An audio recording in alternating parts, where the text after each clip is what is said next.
The Grand Galactic Council Station floated in the darkness of space like a massive crystal flower. It had been built 300 years ago, when the first 20 species came together to form the Council.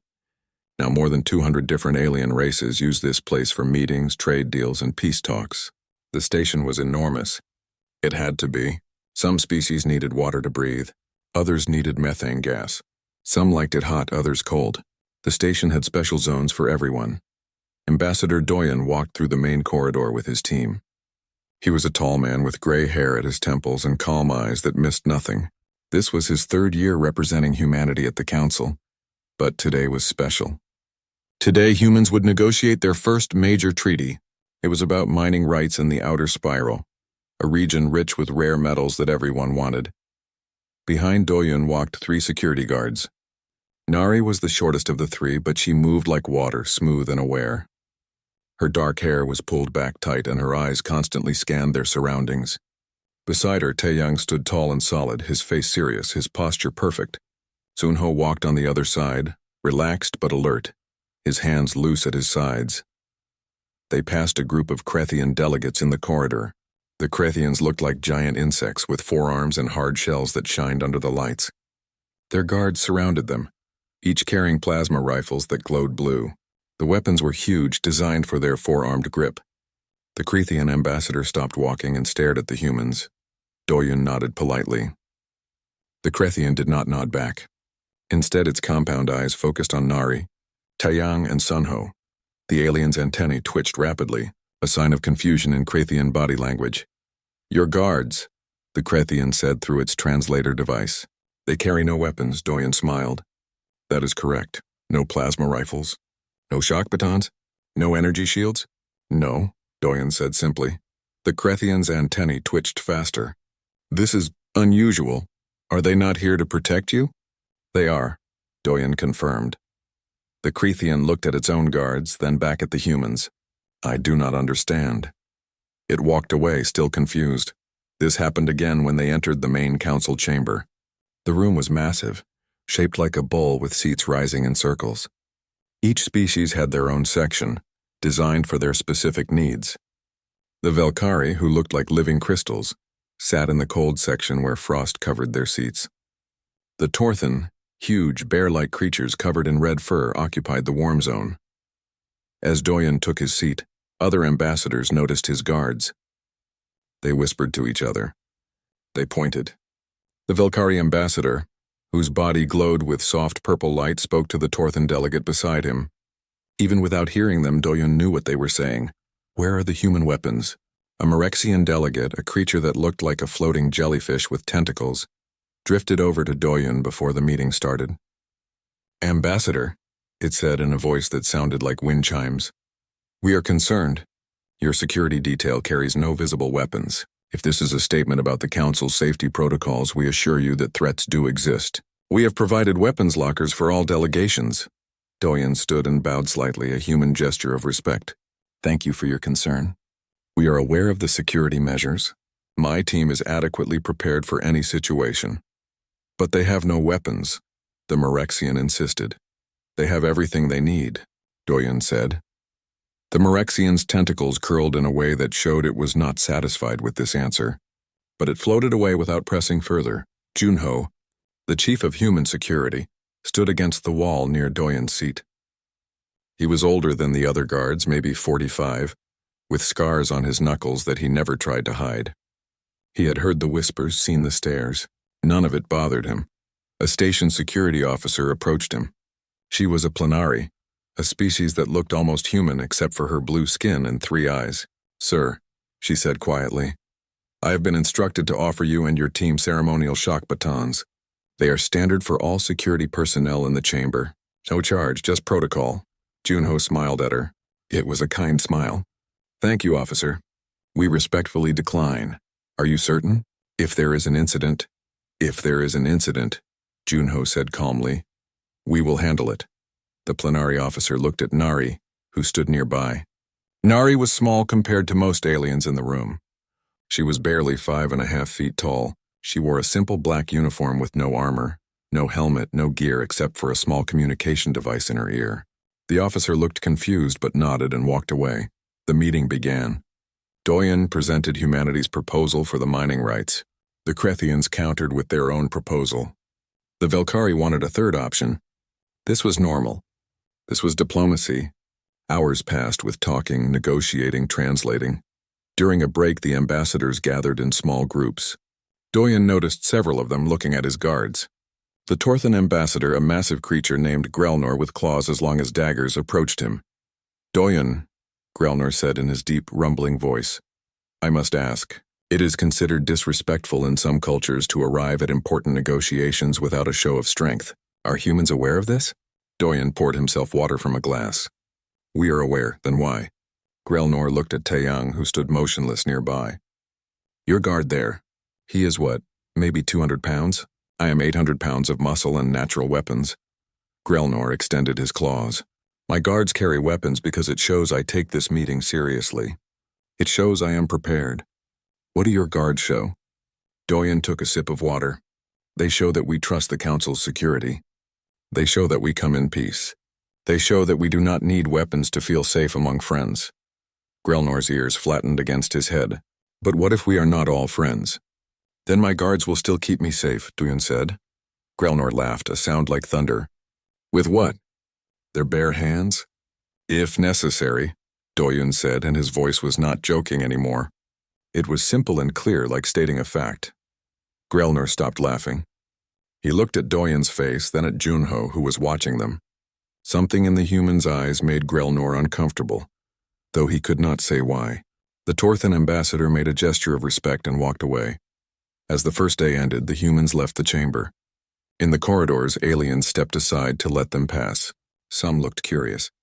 Others looked concerned. A few looked like they wanted to laugh but were not sure if it was appropriate. The Krethian ambassador watched them leave from a distance.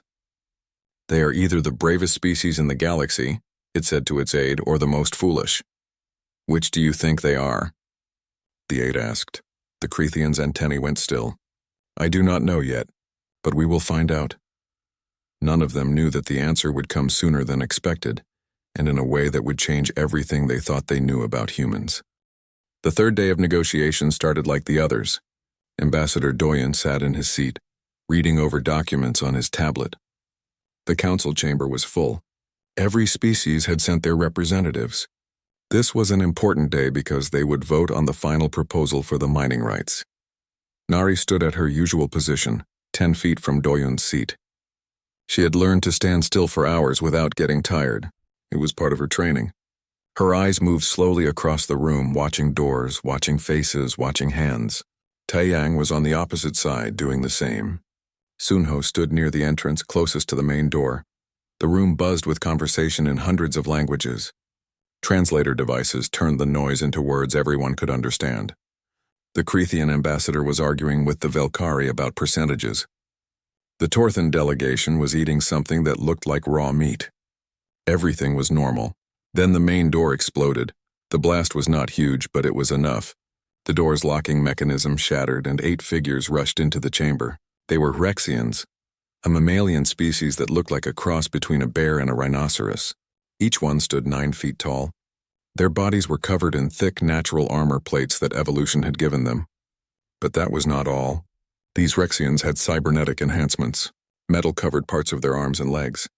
Their eyes glowed red from computer implants. They carried weapons. Big weapons. Plasma rifles designed for their massive hands. "Nobody move," the leader shouted. His voice boomed across the chamber. He fired a shot into the ceiling. The plasma bolt burned through metal and left a glowing hole. Smoke filled the air. Chaos erupted. Aliens screamed. Some ran for side exits. Others dove under their seats. The Krethian guards fumbled with their rifles, trying to aim but afraid to shoot with so many civilians nearby. The Velkari ambassador's crystal body turned dark with fear. The Rexian leader pointed his rifle at Grelnor, the Torthan ambassador. "Listen to me. The council will reject the mining proposal. That region is sacred to our people. You will not strip it for profit." Grelnor's guards moved forward, but the Rexians turned their weapons on them. "Stop or we shoot." The guards stopped. Junho saw everything from his position. His hand moved to his ear, touching the communication device. He spoke one word: engage. Doyen did not move from his seat. He sat calmly, his hands on the table in front of him. His face showed no fear.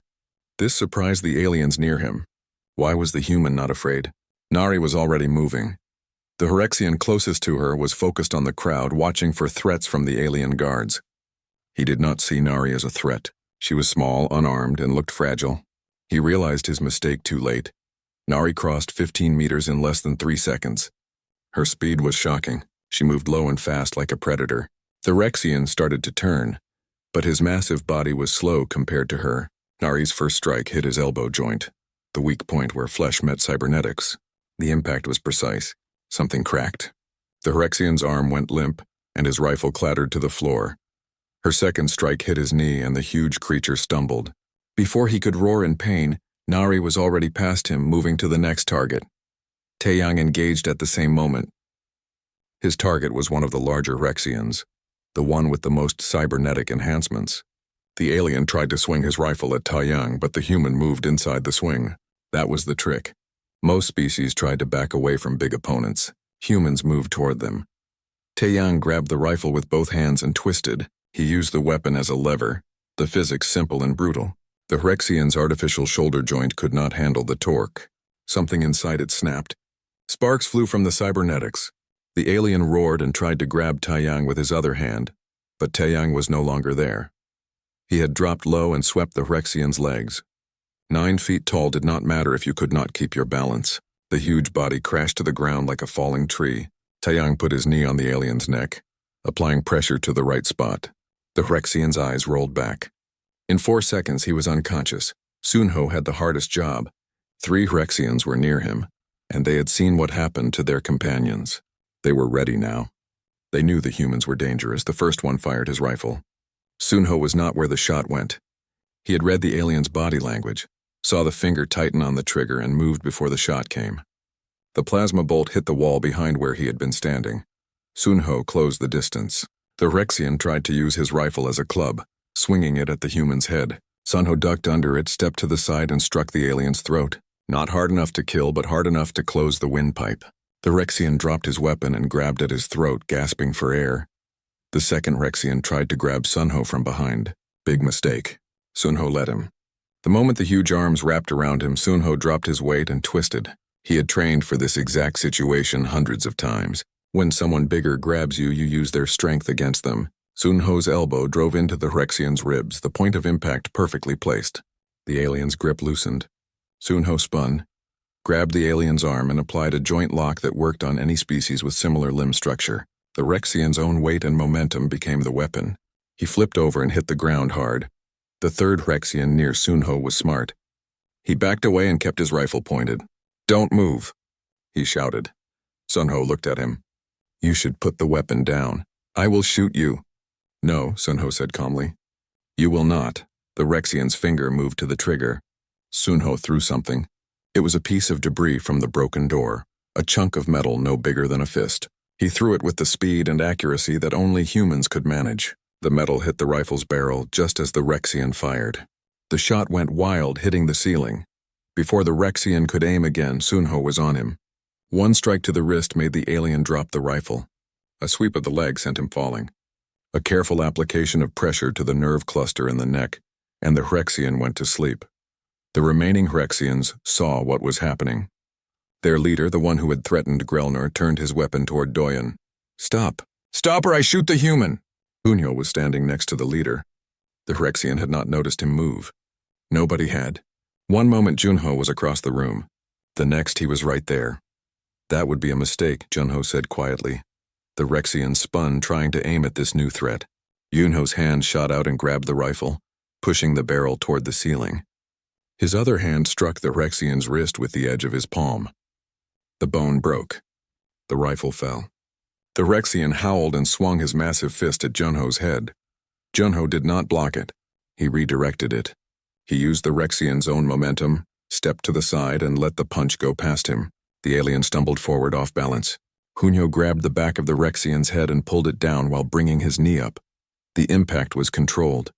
Hunyo could have hit harder, could have broken the skull, but he did not need to. The Hyrexian's cybernetic implants sparked. His eyes flickered. He collapsed. The last 2 Hyrexians looked at each other. They looked at their unconscious companions. They looked at the 3 human guards who were not even breathing hard. Slowly, very slowly, they put their weapons on the ground and raised their hands. Station security finally arrived, rushing through the broken door with weapons ready. But there was nothing for them to do. All 8 Rexians were on the ground. Some were unconscious. Some were groaning in pain. All were disarmed. Nari stood calmly, her hands at her sides. Taeyang was checking Doyun, making sure the ambassador was unharmed. Sunho was picking up the Rexian weapons, making them safe. The entire fight had lasted 12 seconds. The council chamber was silent. 200 species stared at the 3 humans. Nobody moved. Nobody spoke. Then Grelnor, the massive Torthan ambassador, started to laugh. It was a sound of pure disbelief. The emergency meeting of the Galactic Council Security Committee began 2 hours after the incident. The council chamber had been cleared and sealed. Medical teams were treating the Rexians in the station's detention center. None of them had died. Most had broken bones and damaged cybernetics, but they would recover. The security committee sat in a smaller chamber, a circular room with dim lighting. 15 members represented the most powerful species in the council. The Krethian ambassador was there. So was Grelnor. The Velkari ambassador's crystal body still looked dark, a sign that the fear had not fully left. Doyun entered the room with Junho beside him. The committee members stared at them in silence. Finally, the committee chair, a floating Merexian named Veltora, spoke. "Ambassador Doyun," Veltora said, its tentacles moving slowly. "We require an explanation." "Of course," Doyun said. He remained standing, calm and professional. "What would you like to know? How?" The question came from the Krethian ambassador. Its antennae were perfectly still, a sign of intense focus. The Rexians had weapons. They had military-grade cybernetic enhancements. They had size and armor advantages. Your guards had nothing. Nothing. Yet they defeated all 8 in 12 seconds. We have reviewed the security footage 3 times. We still do not understand what we saw. Doyun nodded. I understand your confusion. Would it help if I provided context about human capabilities? Yes, Veltora said immediately. Please. Doyun gestured to Junho, who stepped forward and activated a holographic display in the center of the room. An image of Earth appeared, rotating slowly. This is our home world, Doyun began. I believe you have it classified as a Class 12 hazard rating? Several committee members shifted uncomfortably. Class 12 meant the planet was extremely dangerous. Most spacefaring species came from worlds rated between Class 2 and Class 6. That rating is correct, Grelnor rumbled. Your world has extreme weather, dangerous predators, toxic plants, and geological instability. Most species could not survive there without significant protection. We evolved there, Doyun said simply. Everything about human biology was shaped by that environment. Our skeletal system, for example. The hologram changed to show a human skeleton. Our bones are twice as dense as most species represented in this council. They need to be. We evolved to run long distances, to fall and get back up, to withstand impact. The hologram showed a comparison, a human skeleton next to a Krethian skeleton. The difference was obvious. The human bones were thicker, denser. Density is not skill, the Krethian ambassador said. How did they move so fast? How did they know where to strike? Junho spoke for the first time. His voice was quiet but clear. Reaction time. Human reaction time averages between 150 to 300 milliseconds. We have tested many species during cultural exchanges. Humans are faster than 97% of known spacefaring races. He changed the hologram again. Now it showed nerve pathways. Our nervous system is optimized for quick responses. We needed it to survive on Earth. Predators on our world were fast. We had to be faster or we died. But the precision, Veltora said, its tentacles curling in thought. The strikes were so precise. They knew exactly where to hit each Rexian to cause maximum damage without causing death. Doyun smiled slightly. That is not biology. That is training. Training? May I introduce someone? Doyun asked. Without waiting for an answer, he gestured to the door. It opened and a woman entered. She was young, maybe 30, with short black hair and observant eyes. She wore a simple gray uniform with an instructor's badge. This is Yuna, Doyun said. She is a xenoanthropologist and combat instructor for the Human Diplomatic Corps. Yuna bowed to the committee. Honored members, thank you for allowing me to speak. I have studied 143 different species combat methods. I can tell you that humans are unique in one specific way. Which is? Grelnor asked. We have been training to fight each other for our entire recorded history, Yuna said. Not just soldiers. Not just warriors. Everyone. Human children learn basic combat skills as part of their education in most cultures. We call them martial arts. The hologram changed to show images from Earth, ancient paintings of humans fighting, modern photographs of training halls, children in white uniforms practicing kicks, adults grappling on padded floors. These martial arts have been refined over thousands of years, Yuna continued. We have styles focused on striking, styles focused on grappling, styles focused on weapons, styles focused on defense. Some are 3,000 years old, some are newer, but all of them share one goal: to control an opponent as efficiently as possible. She zoomed in on one image, showing a small human throwing a larger one. We learned early that size does not always win. Technique wins. Leverage wins. Knowledge of biology and physics wins. A human who weighs 150 pounds can defeat a human who weighs 300 pounds if they know where to strike, where to grab, and how to use the opponent's own force against them. The committee members looked at each other. The implications were starting to sink in. The 3 guards you saw today, Yuna said, are not ordinary humans. Nari competed at the Olympic Games, our highest level of athletic competition, in hand-to-hand combat. She has been training since she was 6 years old.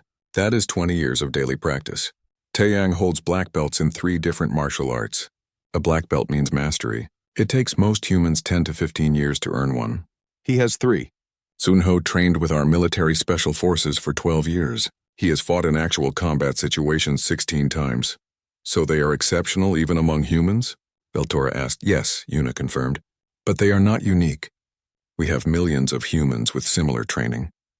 They are teachers, doctors, office workers, parents. They train as a hobby, a discipline, a cultural practice. It is normal for us.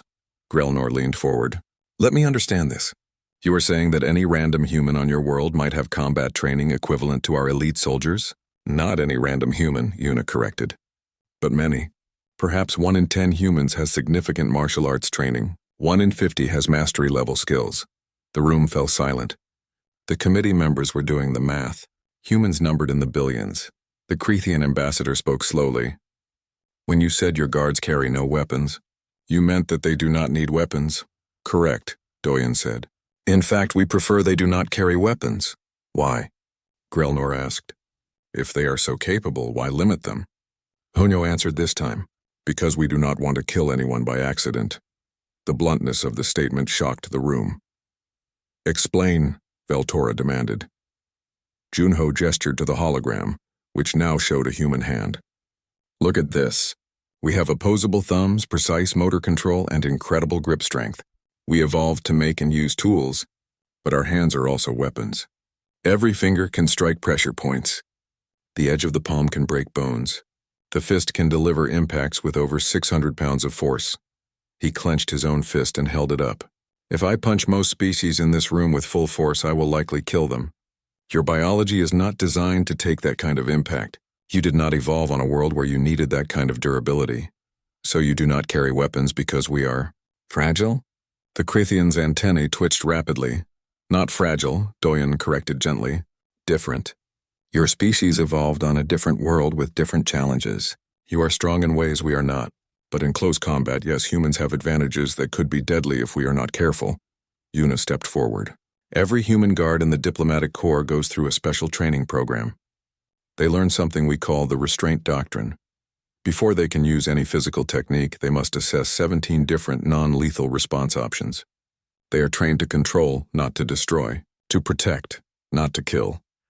The Hyrexians today, Junho added, could have been killed easily. A strike to the throat with full force. A neck break. A blow to the head hard enough to cause brain death. These options were available to my team. They chose not to use them. Every strike you saw was calculated to disable without permanent damage. The Velkari ambassador's crystal body flickered with light. You're telling us that your guards were showing restraint? That what we saw was them being gentle? Yes, Junho said. The committee sat in stunned silence. Finally, Grelner spoke, his voice quiet. When I saw your guards without weapons, I thought you were showing arrogance or ignorance. I thought you did not take the council seriously. And now? Doyen asked. Now I understand. You were not showing arrogance. You were showing restraint. You were trying to make us feel safe. Grelnor's ears flattened. We did not understand the gift you were giving us. Doyen bowed his head slightly. We come to the council in peace. We want to be friends, not threats. Our guards carry no weapons because we want you to know that. We trust you. We trust this place. We do not need weapons here because we do not see you as enemies. But you could destroy us if you wanted to, the Krethian said. It was not a question. We could destroy each other if we wanted to, Doyen replied. Any species with spaceflight capability has that power. We choose not to. That is what civilization means. Veltora's tentacles moved in a pattern that meant agreement. We will need time to process this information. The news spread through the Galactic Council station like fire. Within a day, everyone knew what had happened. The footage from the security cameras had been shared with all the delegations for security review purposes.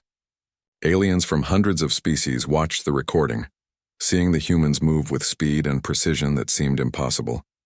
Some species were impressed. Others were frightened. A few were angry, feeling like the humans had hidden their true nature. But everyone wanted to know more. The security committee called another meeting, this time inviting more members. They wanted a full demonstration. They wanted to understand exactly what humans could do. Junho stood in the center of a large training room. The walls were padded. The floor was covered in a soft material designed to prevent injury. Around him, 50 delegates from 30 different species watched from behind protective barriers. Yuna stood beside a holographic display ready to explain. Thank you for coming, Junho said. Today we will show you exactly what human combat training looks like. We will not hide anything. You deserve to understand what we are capable of, and more importantly, how we control those capabilities. Mina entered the room. She was younger than Junho, maybe 35, with strong shoulders and calm eyes. She wore a simple black training uniform. She bowed to the watching delegates, then stood ready. Mina is one of our combat instructors, Junho explained. She has trained over 200 diplomatic guards. Today she will demonstrate on me. Will you be hurt? Veltora asked, its tentacles showing concern. Junho smiled. Probably. But that is part of the lesson. Yuna activated the hologram. It showed 2 human figures. We will start with joint locks. These are techniques that control an opponent by manipulating their limbs in ways their body cannot naturally move. Mina moved toward Junho. She moved slowly, so everyone could see. She grabbed his wrist with one hand and his elbow with the other. Then she twisted. Junho's arm bent at an angle that looked wrong. His body followed the movement, trying to escape the pressure. In 3 seconds, he was on the ground, his arm extended, completely unable to move. This is called an armbar, Yuna explained. It works on any species with a similar joint structure. The beauty of this technique is that it requires very little strength. Mina weighs 130 pounds. She is controlling Junho, who weighs 200 pounds, using physics and leverage, not muscle. Mina released him. Junho stood up, rotating his shoulder. Now we will show the same technique on a larger opponent, Yuna said. A volunteer entered the room. It was one of Grelnor's guards, a Torthan who stood 8 feet tall and weighed 700 pounds. His fur was dark brown, and his claws were retracted to show peaceful intent. His name was Korth. Korth has volunteered to be a test subject, Junho said. Korth, please try to resist. Korth nodded. Mina approached him. She looked tiny next to the massive alien. Korth reached for her with his huge hands. Mina moved to the side, grabbed his wrist, and applied the same joint lock. Korth tried to resist. His muscles bulged. His feet dug into the floor. But the leverage was absolute. Physics did not care about size. His arm bent. His body followed. He went down, controlled by a human 1/5 his weight. The watching delegates made sounds of amazement in dozens of languages. This is important, Yuna said. Size gives advantages in many situations. But in close combat against a trained opponent, size can also be a weakness. A larger body has more mass to control, more leverage points to exploit. They demonstrated more techniques. Mina showed how to escape from a grab. She showed how to throw someone using their own momentum. She demonstrated chokes that could make someone unconscious in seconds without causing permanent harm. She showed strikes to nerve clusters that could paralyze a limb temporarily. Korth was a good sport about it all. Each time Mina demonstrated on him, he got up and nodded with respect. "Your people are formidable," he said to Junho. "I am glad we are allies." Then Yuna changed the demonstration. "Now we will show weapon disarmament. Junho, please take this training rifle." Junho picked up what looked like a plasma rifle. It was not real, just a training prop, but it was the correct size and weight. He held it and pointed it at Mina.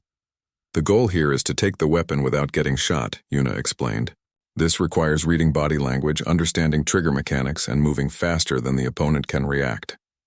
Mina moved. One moment she was 3 feet away. The next moment her hand was on the rifle, pushing the barrel away from her body. Her other hand grabbed Junho's wrist. She twisted.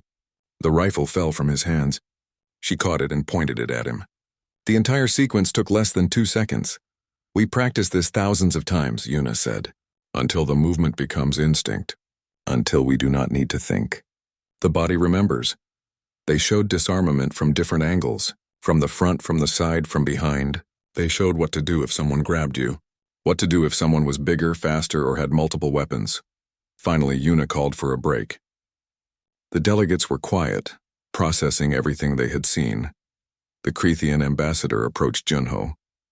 "I have a question," it said. Its antennae twitched. "Why are you showing us this? You could have kept these techniques secret. You could have kept the advantage." Junho wiped sweat from his face. "Because secrets create fear. Fear creates conflict. We do not want other species to be afraid of us. We want them to understand us. Knowledge creates trust. But now we know your methods," the Crethean said. "We could develop countermeasures. We could train our own guards to resist these techniques." "Yes," Junho agreed. "You could. And we hope you do. You hope we do." "The purpose of these techniques is not to dominate," Junho explained. "It is to protect without killing, to control without destroying. If every species in the Council learned these methods, there would be fewer deaths and conflicts. More situations could be resolved without bloodshed. That is what we want." The Crethean was silent for a long moment. "You truly mean that?" "We do." Later that day, Yuna gave a private briefing to the Security Committee. She showed them detailed analysis of human capabilities compared to other species. "Our research has tested combat scenarios with 42 different species," she said. The hologram showed charts and graphs. "In close quarters combat, humans have advantages over most species. We are in the top 5% for reaction time, top 8% for strength-to-weight ratio, top 3% for stamina, and top 1% for hand-eye coordination." "Top 1%? Grelnor asked. "What does that mean?" "It means humans can throw objects with accuracy that most species cannot match," Yuna explained. "We can hit a moving target from 100 feet away. We can calculate trajectories instinctively. This evolved from our hunting methods. We threw spears at animals. Those who could not aim accurately did not eat." She showed a video of a human throwing competition on Earth. Athletes throwing javelins over 300 feet. Others throwing objects at targets with perfect accuracy. "This is a sport for us," Yuna said. "Something we do for fun. But it is also a weapon skill that most species do not possess." "What are human weaknesses?" Veltora asked. "Surely you are not superior in everything." "Correct," Yuna agreed. "We have many weaknesses. Our natural armor is poor. We cannot breathe underwater without equipment. We have limited temperature tolerance. We cannot see in the dark as well as many species. We cannot fly. We cannot survive in many environments without protection. We are generalists, not specialists. But in combat," the Velkari ambassador pressed. Yuna was quiet for a moment. "In close combat, our main weakness is overconfidence. A human who thinks they are invincible will make mistakes. This is why we train in restraint. We teach our guards to respect every opponent, to never underestimate, and to always choose the minimum necessary force." She changed the hologram to show a document. "This is the restraint doctrine I mentioned before. Before any physical engagement, a guard must assess 17 options." The document appeared, listing each option. 1. Verbal warning. 2. Presence and positioning. 3. Hand signals and body language. 4. Request for assistance from others. 5. Environmental control, such as closing doors or dimming lights. 6. Noise or distraction. 7. Barrier placement. 8. Non-contact redirection. 9. Light physical contact for guidance. 10. Firm grip without pain. 11. Joint manipulation without injury. 12. Pain compliance holds. 13. Temporary limb immobilization. 14. Unconsciousness through blood flow restriction. 15. Temporary nerve disruption. 16. Bone or joint damage. 17. Lethal force. Notice that lethal force is last, Yuna said. It should only be used if all other options have failed or are not possible due to immediate danger. And your guards memorize this? Grelnor asked. They do not memorize it, Yuna corrected. They internalize it. It becomes automatic. They assess and respond in fractions of a second. When you watched Nari, Taeyang, and Sunho deal with the Rexians, each of them was going through this list mentally. They chose options 12 through 14. Never 16. Never 17. Because they did not need to, Veltora said slowly. Because they chose not to. Yuna corrected. They had the capability for 16 and 17. They deliberately chose restraint. The committee members looked at each other. They were beginning to understand something profound. 3 weeks passed after the demonstrations. The council had voted on the Mining Rights Treaty, and a compromise had been reached. Everyone was satisfied. But something else had changed on the station, something more important than any treaty. The Galactic Council issued new security guidelines. Human diplomatic guards were now classified as inherent defense assets. This meant they were recognized as security personnel who did not require additional weaponry to perform protective duties. It was the first time in Council history that any species received this classification. Doyen read the official document in his office. Junho stood beside him looking at the same words. This will change things, Junho said quietly. It already has, Doyen replied. He was right. The change had already started. Nari was in one of the station's training halls when the Krathian ambassador found her. The hall was large and empty. Nari was practicing forms, the slow, precise movements that kept skills sharp. The Krathian watched from the doorway for a moment before entering. Guard Nari, the ambassador said, its antennae dipping in a gesture of respect. Nari stopped and bowed. Ambassador. How can I help you? The Krathian moved closer. In the light, its shell shined with patterns of green and gold. I wish to ask you something. It may seem strange. Please ask. Would you teach us? The words came out quickly, as if the Krathian had been practicing them. Not to fight like humans. We know we cannot do that. Our bodies are different. But to think like humans. To protect without killing. To control without weapons. Nari was quiet for a moment, surprised. You want combat training? I want peace training, the Krathian corrected. During the attack, my guards froze. They had weapons, but they were afraid to use them with so many civilians nearby. They were trained to kill or to do nothing. They did not know the options in between. You knew. You protected everyone, even the attackers. You found another way. I want my people to learn that, Nari smiled. I would be honored to teach them. The next day, Taeyang received a similar request from one of the Torthan guards. Then Sunho was approached by a plenary security officer. By the end of the week, 15 guards from 9 different species had asked for training. Junho approved the request and assigned space in the station's training facility. The first class began the following week. 20 guards from 12 species attended. Some were large, like the Torthan. Some were small, like the Plenari. Some had 4 arms. Others had tails or tentacles. Each species had different body structures, different strengths, different weaknesses. Nari stood at the front of the hall. Taeyang and Sunho stood beside her. The 3 humans looked at the mix of aliens who had come to learn. Thank you for being here, Nari said. Before we begin, I want to make something clear. We are not here to teach you to fight like humans. That would be impossible and wrong. Each species is unique. Each body has its own advantages. What we will teach you is a way of thinking, a philosophy, how to assess situations, how to respond with the minimum necessary force, how to protect life, including the life of someone who means you harm. She began with simple exercises, teaching them to read body language across species, showing them how to position themselves to avoid conflict before it started, explaining how distance and angles could make you safer without any physical contact. The guards practiced on each other. The Torthan learned to use their size for blocking and protecting rather than attacking. The Krathians discovered that their 4 arms could create incredibly effective restraint holds. The Planari, with their natural speed, were excellent at evasion and redirection. Each species brought something unique to the training. And as they practiced together, something unexpected happened. They started to understand each other better. When you train with someone, when you trust them to practice techniques that could hurt you, barriers break down. Species that had been suspicious of each other for generations found common ground on the training mats. After 2 weeks, Yuna came to observe the class. She stood quietly in the corner, watching Nari teach a mixed group how to safely control someone who was panicking. The technique worked regardless of species. It was about positioning, leverage, and calm communication. After the class ended, Yuna approached the Krathian ambassador who had attended every session. "You are doing well," Yuna said. "It is harder than I expected," the Krathian admitted. "Not physically, mentally, to stop myself from using maximum force, to remember that I have choices.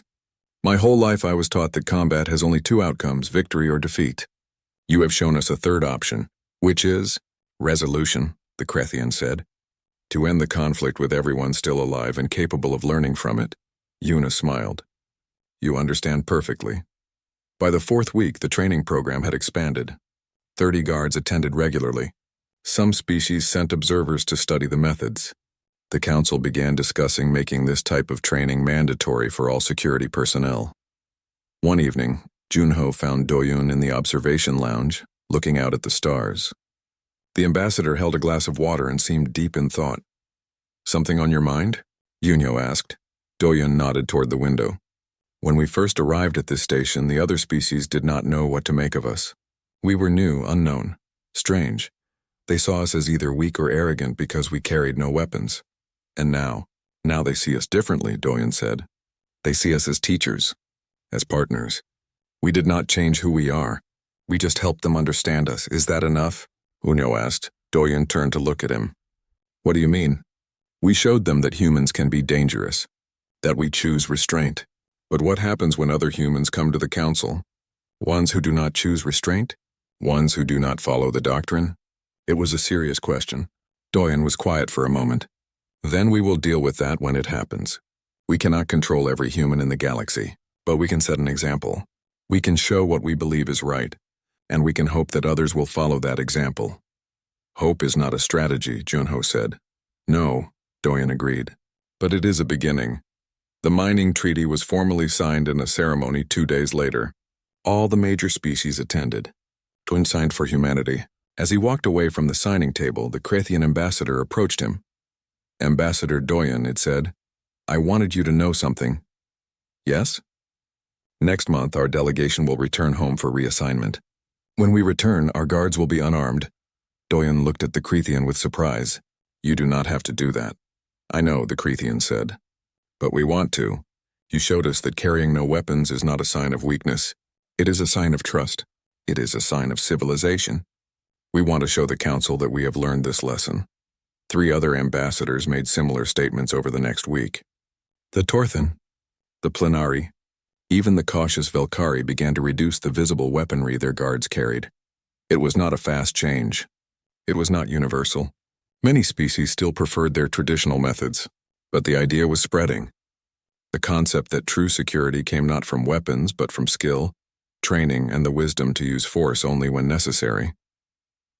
Nari walked through the station corridors late one evening. She passed a mixed group of guards, humans and aliens, talking and laughing together. They wore training uniforms. They carried no weapons. They had become friends through shared practice and mutual respect. One of the Torthan guards, Korth, saw her and called out, "Instructor Nari, join us for evening meal?" Nari smiled and joined the group. They went to one of the station's dining areas where species from across the galaxy shared food and stories. The humans sat with Krathians, Torthan, Planari, and others. They talked about training, about their home worlds, about the future. This, Nari thought, was what the council was supposed to be. Not just a place for treaties and negotiations, but a place where different species could truly connect, where they could learn from each other and grow together. Later that night, she returned to her quarters and sent a message to her family on Earth. She told them about the classes, about the students, about how species that had never trusted each other were now training together. She ended the message with a simple thought. We came to the council to teach them that we could be trusted. Instead, we learned that they could be trusted too. And that might be the more important lesson. Ambassador Doyen received a commendation from the council for his service. It was a ceremonial honor, a crystal sculpture that represented unity among species. He placed it on his desk, but he knew the real achievement was not the award. The real achievement was walking through the station and seeing guards from different species practicing together. It was hearing that 3 more worlds had requested human combat instructors to visit their home planets. It was knowing that the philosophy of restraint was spreading beyond just humans. Junho stood in the training hall one final time before the human delegation rotated back to Earth for reassignment. He watched Mina teaching a class of 40 students, now including species he had never heard of before. They were learning. They were growing. They were becoming better protectors. You think it will last? Taeyang asked, standing beside him. Some of it will, Junho said. Some of it will not. That is how change works. But we planted seeds. Some of those seeds will grow. And if something bad happens, if someone misuses what we taught,